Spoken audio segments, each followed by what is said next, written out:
At dahil birthday ni nanay today, nagpasama ako kay Iwog na bumili ng bulaklak at ng mga pagkain.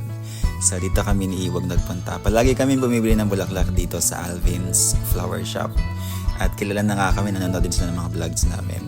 Nagpasama na rin ako kay Iwog bumili ng pagkain. Pero bago yan, kumain muna kami kasi hindi pa kami nagla-lunch. Hindi rin kami nag-breakfast. So pumunta kami dito sa may lechonan, dito sa may Cabanatuan City. Then after that, bumili na rin kami ng pancit and spaghetti. Then nag-order na rin kami ng pizza ni Iwog dun sa El Panaderos Pizza. Sabi niya masasarap na yung mga pizza doon.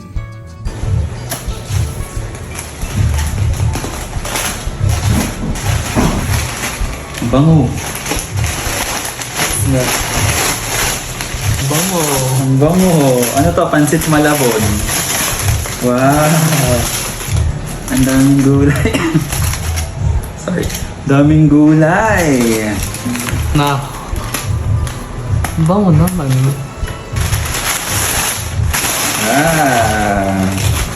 Hindi kasi ginagawa ng spaghetti sa bahay. So,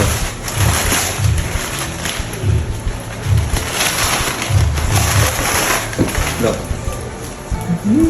Magkano kaya ito? 500. Pwede na. Alright. Tapos itong pizza naman ay binili namin sa El Panaderos Pizza. Talavera din na loves. Special. This one is ano nakalagay? Wow! Yes, El Panaderos Looks special. delicious. Yun yung special daw nila. Special nila to? Yeah. 500 to. 500. Mura lang, no? 500 pizza. Pang marami na yan. Meron pang isa, dalawa yung binili natin.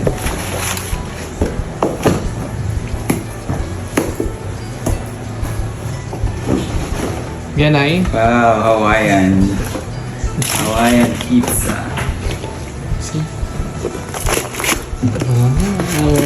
Sarap. So, after na to, kain muna tayo tapos punta tayo sa puntod ni nanay. Mag-alay tayo ng kandila since birthday niya ngayon.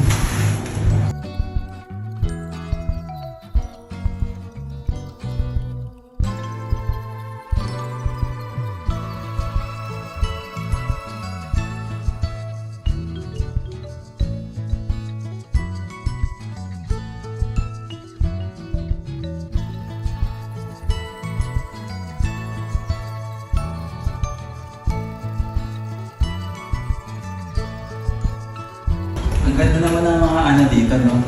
Para na siyang mga bahay. Makikiram po! Happy New Year po sa inyong lahat! Padaan lang po kami sa Bicaro po. Hello, Nanay! Happy birthday! Ngayon lang ulit ako nakadalaw ng birthday mo. So, flowers for you. And kasama ko si Iwog, syempre. Loves! Hello po.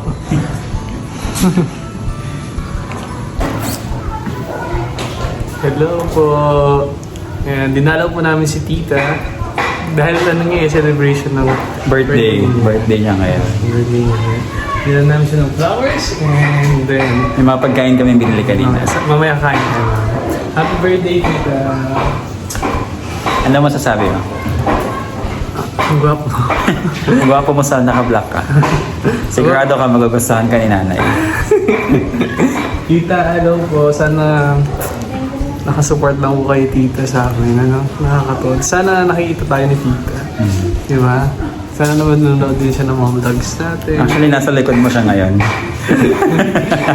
Actually, nagko-comment siya. Yun lang. Ayun lang. So, ayun. Let's pray muna sa everything.